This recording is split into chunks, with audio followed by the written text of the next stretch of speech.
Hey, and welcome back to the podcast. We're here with Jarrod Lopiccolo and William Crozer, and they are from NobleStudios.com. Now, Noble Studios is a leader in creative digital performance, and they've worked with Adobe, Google, and Disney. And so there's so much to get our heads wrapped around as far as marketing to decision makers and CEOs, but also getting a handle on this whole entrepreneurial mindset and growth mindset. So William and Jarrod, glad to be talking to you.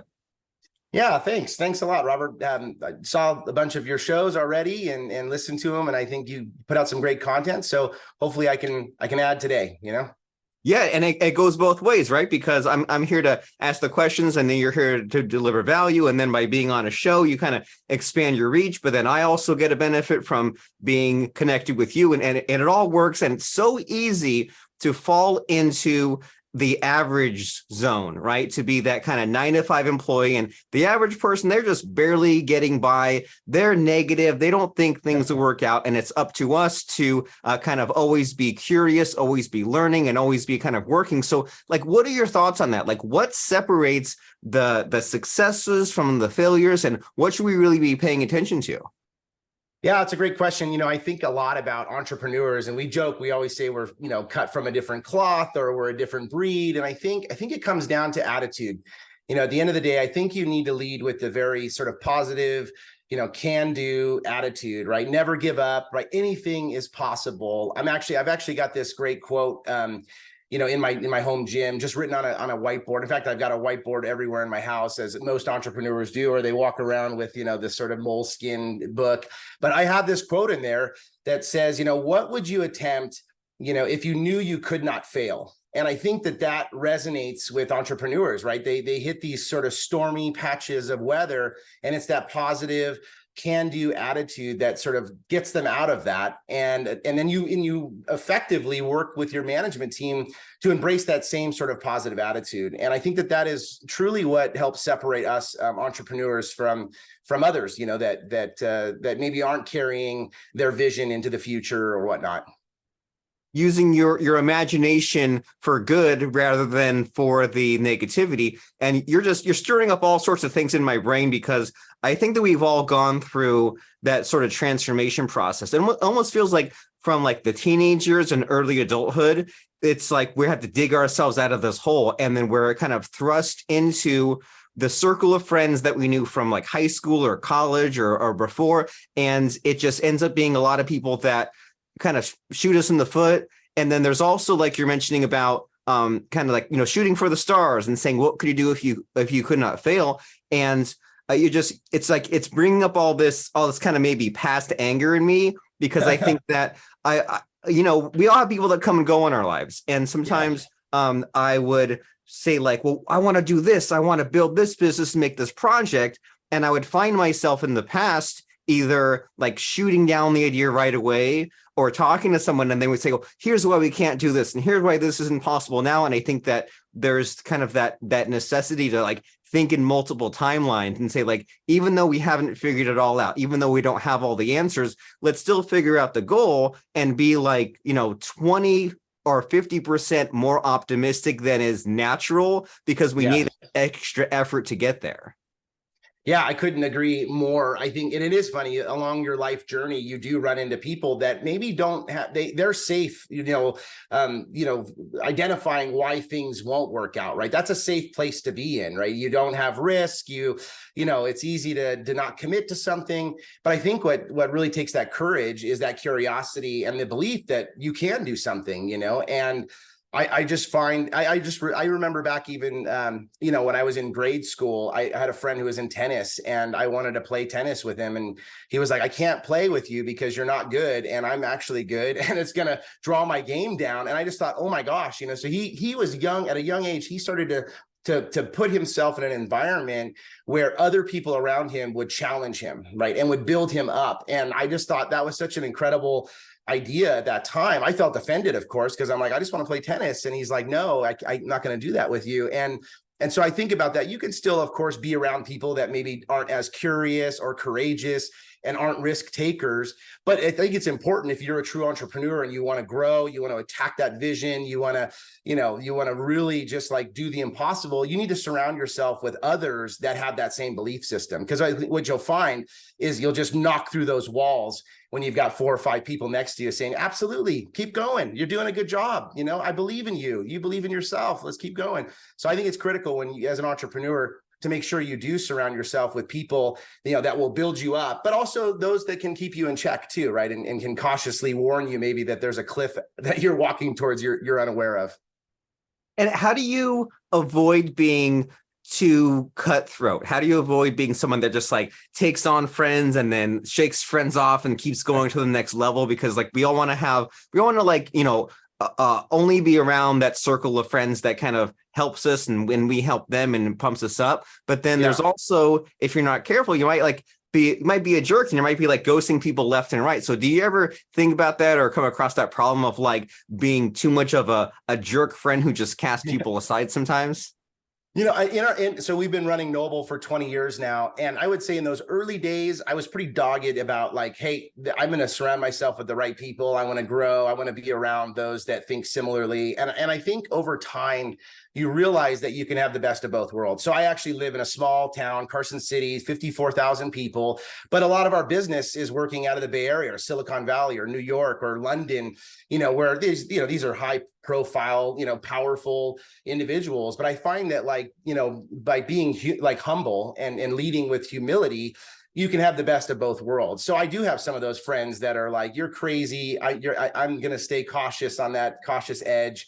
But then I have the others that will, effectively lift me up, when I need to, or support me as we're driving to the next, sort of plateau or climbing to that next plateau. So I think it's a matter of leading with humility, kind of knowing where you came from, what are your roots, being personable, being authentic, finding authentic connections with people.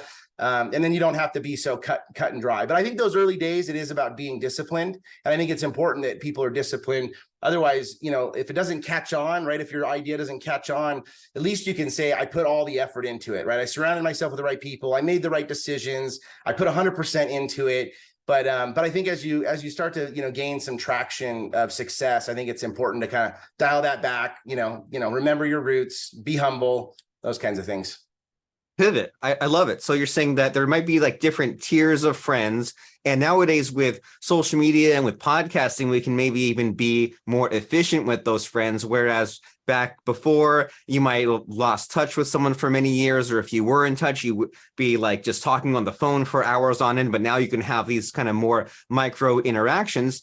And so and you're mentioning about this topic of discipline. And especially because, if you don't have discipline, then you can fall into these traps of either you purposefully don't try because you're being safe, but then also if you're not disciplined in like the multitasking sense, then you're not really going to give it a real shot, and you might fail in this business you set up just because you didn't have the proper focus or the resources or the time for it. So there's many reasons to have good discipline. And what does discipline look like for you? Because when you think of discipline, you might think of waking up before the sun comes up, or putting in 16-hour days, or just always be like networking and being a machine. And what some of these people that I follow on YouTube or on LinkedIn, I always feel like I'm behind, because I'm like, man, one day in this dude's life is like a month in my life. So what are your thoughts on discipline, and how do we tap into some of that energy? Yeah. I think about, I think about time a lot. And I think that, when you set a goal, I think you should set somewhere between a 3 and 5 year goal to give something like a proper, the amount of effort, right? And so I think it needs to first start with that. Like, what am I willing to commit to? How much time am I willing to put towards this? And that could be starting a business. It could be in a relationship. It can be developing a new passion, right? I want to learn tennis, right? Or something like that. So I think I first start with time. And then I think about what does after 3 to 5 years look like, right? Where do I want to be? Do I want to be a great tennis player? Do I want to have 20 clients because I started this new business? Do I want to be engaged because I've met this, partner of mine? And so I think first time, and then I think, to your point, like you said earlier, you actually go and you rewind all the way back to year? What's your goal after year 1, year 2? What's your goal after each quarter? What's your goal after each month? And then all the way down to the day. And then I wake up every day at 4:45 is the time that I rise, and I talk about 5 commitments. And if you can get 3 in, then you're that much closer. But 5 commitments, and the first commitment can be just getting up at 4:45. The second one's maybe grab a glass of water. The third one is maybe jump into the gym, or read this part of this book, or whatever it is. But once you start your day off with those 3 to 5 commitments, then the other 10 you have, they kind of fall like dominoes, right? Because you're like, well, I'm already in the groove. I'm already going. I'm cruising. I'm towards this vision or mission. And so I think you do need to start with like a longer goal, and then break it all the way down to the very morning you wake up, and then staying consistent, with it. And so you start hammering that nail, and you realize after 2 months, you're like, I'm doing this. I've got my commitments. I'm focused on it, but I'm not getting the results from it. Then you evaluate and you tweak and you make the adjustment. But I think in order to get to the end result, you have to have a consistency. And to your point, I think we consider that to be that sort of disciplined approach. So. I love it. You're saying set that 3 to 5 year goal. And for whatever reason, the place of my imagination is going is like, there's like a map, and there's all these mountains, and you choose like, this is my mountain. And there's thousands in the world, and I want to be at the top of this mountain. And in order to get there, well, is it a straight line? Well, no, there's boulders and there's roads, and you might hit a dead end. And so I think it wasn't until I came across Think and Grow Rich, which is like, us entrepreneurs Bible. But before I came across that, and before I came across, like dudes like Tony Robbins, and people would just talk about goal setting very vaguely, right? And it would be one of these 2 extremes. It would be either set that 3 to 5 year goal and just wish and hope, and maybe you'll make it. And then the other extreme was to not have the 3 to 5 year goal and just pound away every day. And so what you're saying is you have both of those extremes plus the middle. So you have the 3 to 5 year goal, and then you have the daily grind, for lack of a better term, which gets you out of bed in the morning, even on days that you don't want to, and you refresh your goals and remind yourself of the goals. And then the middle piece is when you reevaluate, and things maybe need to be better on track or aren't quite going on your way. So this is great, and this is a lot to think about. And I'd love to hear about some of your companies and your team's accomplishments. Like, what do you have as far as your struggles, your failures, your triumphs? Do you have any fun stories to share with us about what you've been doing lately?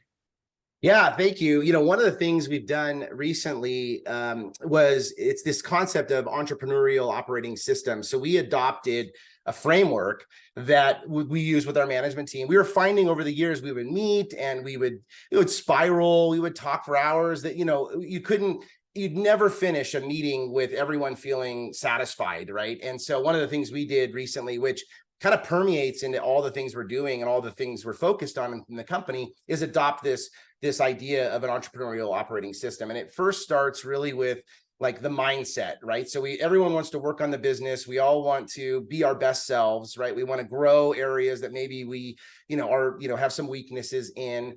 But this idea of adopting this, it really has bonded our management team. So we meet every single Wednesday, 8:25. We're done at 9:55. So we start at the same time, end at the same time. We have the same agenda. The only reason why you wouldn't be there is if either you're on annual leave /PTO or you died, and otherwise it's mandatory. I don't care if you have a client pitch. I don't care if you're, you had a department meeting. This is a very important meeting for all of us to get together. And we have this really healthy same agenda that we walk through. We start out first by talking about like one personal good thing, one personal for business, and one personal thing in your personal life. And that allows us to kind of break the ice, see each other as humans. And then we just walk through this really regimented agenda. We identify problems, we solve them on these meetings. But that kind of structure has allowed us to do so many other things, right? Whether it's looking at how we're going to grow our other office, or are we looking to make an acquisition of an agency? What about adding new service lines? Or, hey, what department do we need to grow? Who needs more career development? Like every single part of our business runs through this idea, this filter of an entrepreneurial operating system. And so I would say that's one of the number one things that we've brought in, and it really has changed our mindset. It allowed us to adopt, a tool set. And then it really has allowed us to focus on everyone's individual skill set, what they bring to the table, and how we, again, build sort of career development around that to ignite the best version of those people. I love it. I know I keep forgetting that exists, the entrepreneurial operating system, EOS, traction. And exactly right.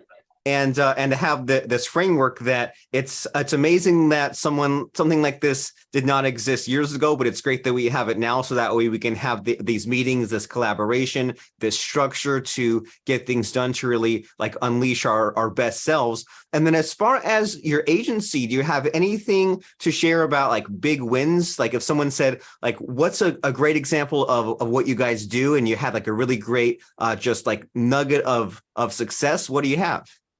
Yeah, so I'll start with a quick story because I love to sort of visually storytell so everyone can kind of follow along. But a few years back, we were in the incumbent agency, right? So it was our client. They were with us for 4 years. It was just a standard renewal process that we were going through. But the problem is we approached it just like that it's a standard renewal process. And we got our lunch taken from us, right? A competitor came in and wowed the client and took the business away from us. And at the time, we just felt sort of, really just kind of, licked our wounds, realized, okay, what do we do wrong? And what we determined was that we weren't being proactive enough. We were being super reactive.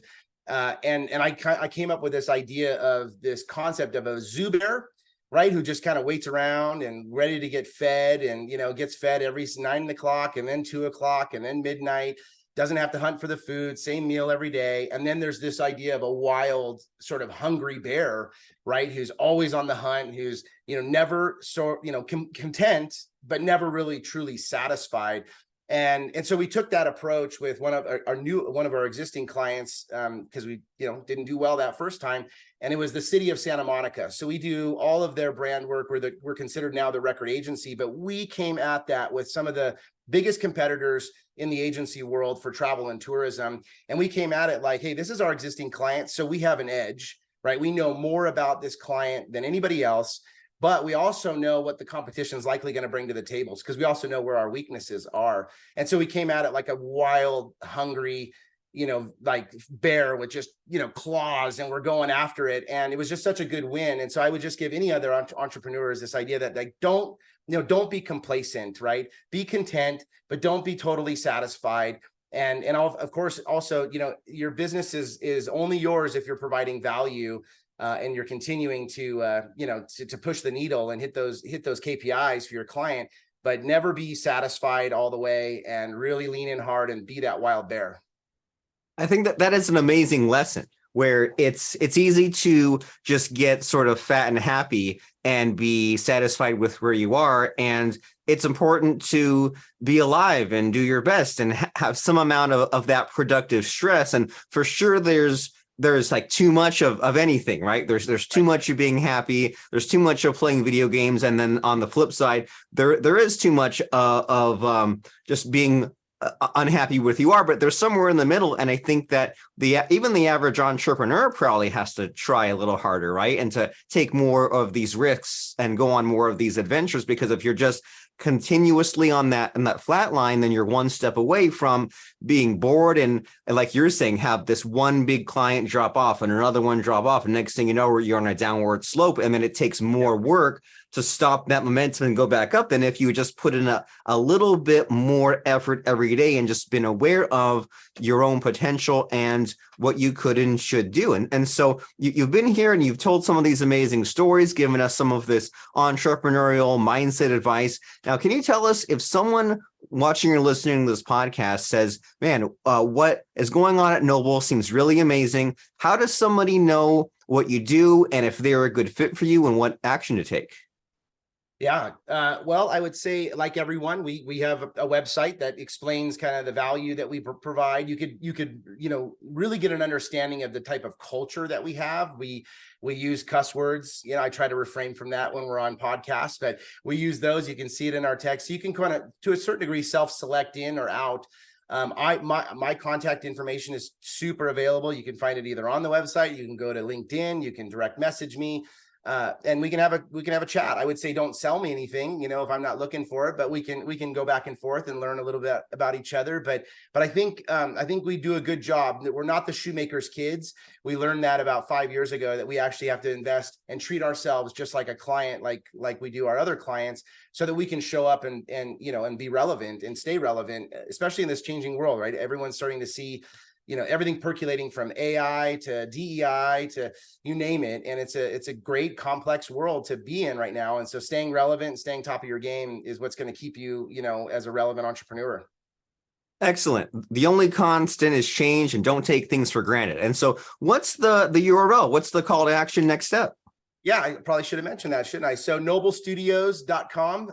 You can find me there, or Jarrod Lopiccolo at noblestudios.com, or you can find me on, as I mentioned, LinkedIn, Jarrod Lopiccolo. Very nice. And to spell that out, that's NOBLE studios.com. And then that's Jarrod, JARROD, Lopiccolo, LOPICCOLO. Since we're on a podcast, you never know if you have to spell things out. So Jarrod Lopiccolo, add him on LinkedIn, go to noblestudios.com. Go ahead, do it right now. And as we're signing off, Jarrod, one of my sick pleasures with podcasting the last few months has been to put my guests on the spot. If you've been listening to the last few episodes, you might have heard this. I like to end by asking, what advice do you wish you'd gotten 20 years ago? What comes to mind? The very, very first thing is to say no more often. I think that's a big challenge for entrepreneurs. They're big pleasers, as we all are. And we want to, in starting a business, you want to say you do everything. And that helps for those first 1 or 2 years or whatnot. But I think having the discipline, back to that, to say no more often will keep you focused on your path, and you'll get to your vision a lot faster, because you're not chasing, all these other opportunities that maybe don't relate right squarely into your hedgehog concept. A little Jim Collins plug there. Good to great. And that relates exactly to what you were saying when we first were talking about this idea of pivoting, and like this strategy will get you here, but then you kind of outgrow that mindset, and then maybe you have to shift to your company's this size and you have to act in this way. And so I love that. At first, don't say no, but then once you have something that's working, then say no a little more often once you have that focus, so that way you can keep it. And the very next step for you out there in podcast land to better your best and to grow your business and to get that focus back, or keep the focus, is to go to noblestudios.com and also add Jarrod Lopiccolo on LinkedIn. So as we're wrapping up our conversation here, Jarrod and William, do you think we left anything out, or is it time to just wrap things up? I think we're pretty good. I really appreciate it. You're a great host, and look forward to listening to more podcasts. Well, you're a great guest, and I've learned some things from you, and also got some of those really important reminders. It's always the fundamentals that are just so easy to forget. You think back about the person you were, when you were in your 20s or your 30s, and you had so much passion, and sometimes you just have to think back just slightly and be like, well, if I've lost the spark, what was it? And maybe it's just something simple, or you need to have that conversation, or surround yourself with better people. So all very good entrepreneurial reminders as we head over to noblestudios.com. And thank you both for showing up. I really appreciate you. Robert, thank you so much.